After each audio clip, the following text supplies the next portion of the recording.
Hicks by Evan Goodfellow, photos by Tadashi Yamauda, Wreck This Journal by Carrie Smith, Of Yoga for Health and Sensibility by Jane Austen, Frankenstein by Mary Shelley, Hamlet by William Shakespeare, Diary, which is the Death Note, Memoir of a Geisha by Arthur Golden, AC, written by Hope Larson,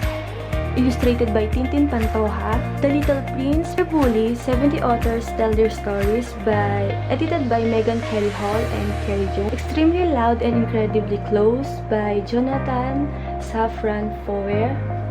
The Bermuda Triangle, a novel by Maureen Johnson, Trash by Andy Mulligan, The Hangsman Daughter, first is The Murder of Balete Drive, Unreported Murders, and Mass Murders, all by Budget Tan and Cardio Paladissimo. The Pretty Side of Interesting by Casey Hudson, Millennial Pedestrian by Poetry by Benjamin Black,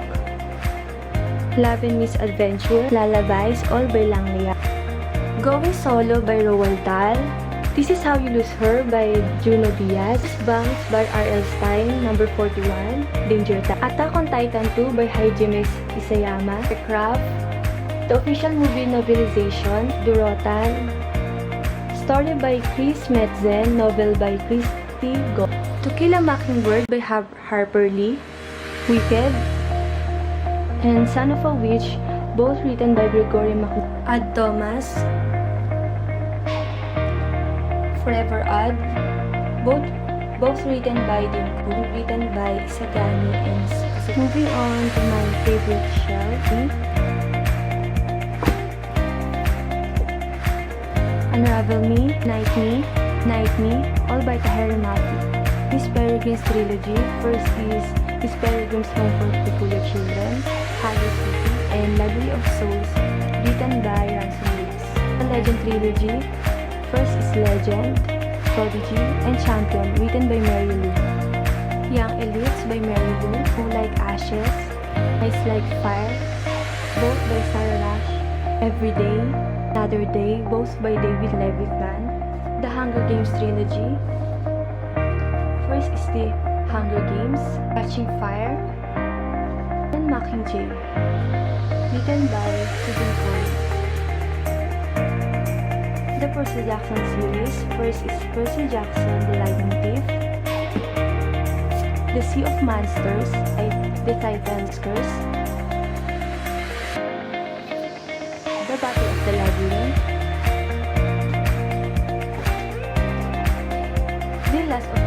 The Last Olympian, all by Rick Riordan.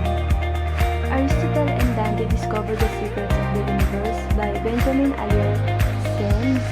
Hannah and the French Kiss,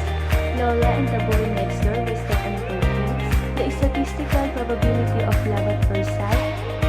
This Is What Happy Looks Like, You Are Here all by Jennifer Smith, Starters and Enders, both by Lisa Price, The Girl in the Train by Paula Hawkins, Vengeance, The Silkworm, Career of Evil by Robert Galbraith, Rooms by Lauren Oliver, The Disreputable History of Frankie Landau Banks by E. Lockhart, Pretties,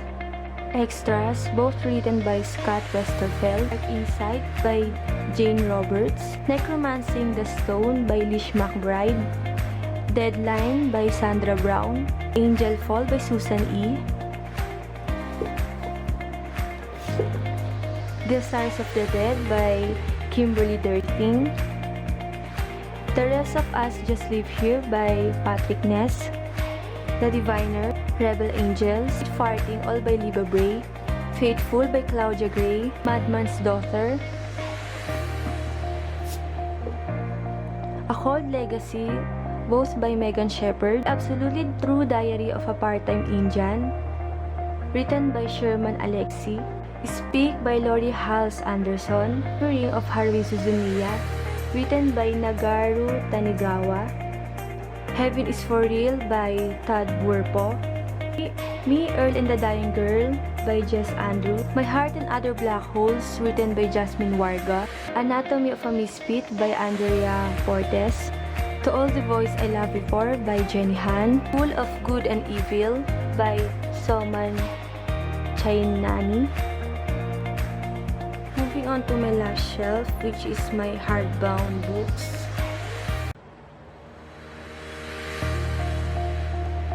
Shag by Jenny Han, Bricks by Ellen Hopkins, and my bind-up copy of 13, Book of Murder, The Lost Symbol, Inferno, both by Dan Brown, Map of Time, Map of Sky, both by Felix J. Palma, Strange Case of Jekyll and Hyde, written by Robert Louis Stevenson, Frankenstein by Mary Wollstonecraft Shelley, Life of Pi by Jan Martel, A Thousand Splendid Suns by Khalid Hosseini, World of Warcraft,